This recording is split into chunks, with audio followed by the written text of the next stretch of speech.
It's important to get all the facts whenever you have any kind of procedure, and laser vision correction is no exception.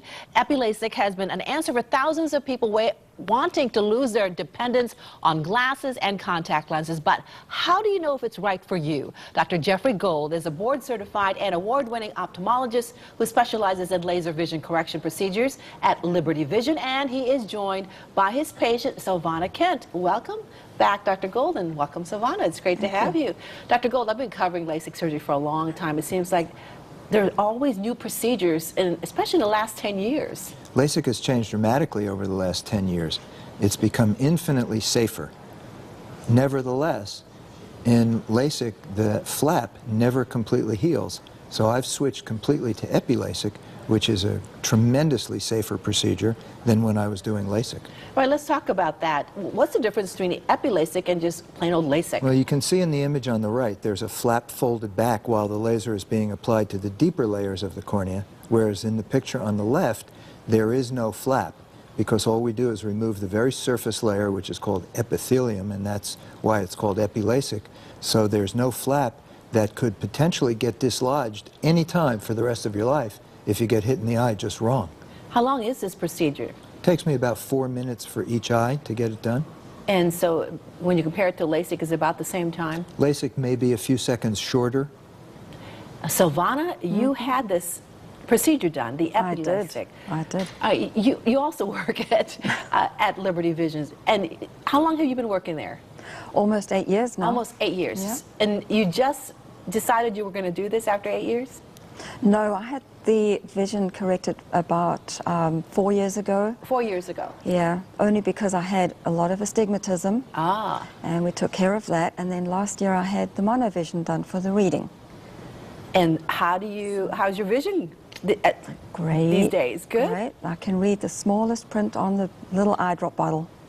Well, did you have any apprehension at all before doing this procedure? No, none at all. None at all? None at all. But there are folks out there, Dr. Gould, who do. Absolutely. People's fears about health-related issues over the years have always revolved around, in differing order, cancer, heart disease, and blindness. So people are still concerned. I can tell you I've done either LASIK or Epi-LASIK about 11,000 times, and with LASIK we've had one significant complication which occurred in the year 2000 before we knew how to screen out certain people who shouldn't have it done. And since I've converted over completely to Epi-LASIK, 0 significant complications. There are 3 questions people should ask themselves when they're considering Epi-LASIK. Let's take a look at the first one. How much of a hassle or expense are glasses or contacts? Well, that's the first question they should be asking themselves. People should consider the expense of glasses. And if they're spending a few $100s a year, which is an average, on glasses over a lifetime, that's a lot of money as compared to a couple of $1,000s one time to have laser vision correction done. And if you look at the hassle of contact lenses, and the infection rate especially with contact lenses is what concerns me, with people who daily wear contact lenses, for every 10,000 days of wear, there are 4 significant infections which can threaten the vision.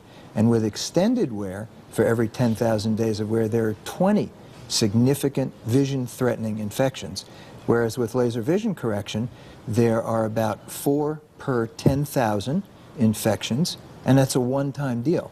So we're comparing 4 per 10,000 over many, many, many years compared to 4 per 10,000 once. The difference is astounding. The second question is, how do I look in the glasses?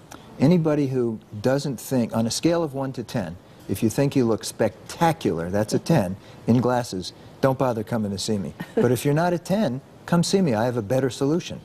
All right, how often do I forget to put in or take out my contacts is another question people should be asking. People probably don't forget to put their contact lenses in as often as they forget to take them out. And people who then go to sleep with their contact lenses have a huge risk of a vision-threatening infection. At what age should people consider getting the Epi-LASIK or a LASIK procedure done? What age do you start? That's a great question. I'll not consider doing somebody under the age of 18 because their vision is probably still changing. Physically, the procedure can be done. The issue is, are you dooming yourself to needing a second procedure later on as your vision changes more? There's no upper age limit. I've done this on people in their 70s. The older a person gets, the more likely they are to develop cataracts. So if cataracts have started, they probably shouldn't do laser vision correction. They should get their cataracts taken care of. The youngest I've ever done is 19, and she was a young woman who brought me proof from her previous 3 eye exams that her vision had stabilized. Typically, I'll start seeing patients who have this done in their very early 20s.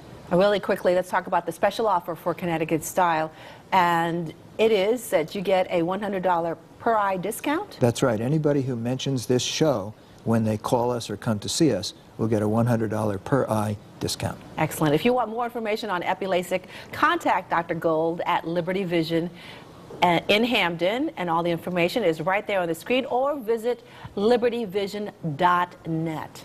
Silvana, thanks so much for sharing your story. I'm glad to see that things are working well for you in your eyes. And Dr. Gould, it's great to always have you. Thanks for having us back.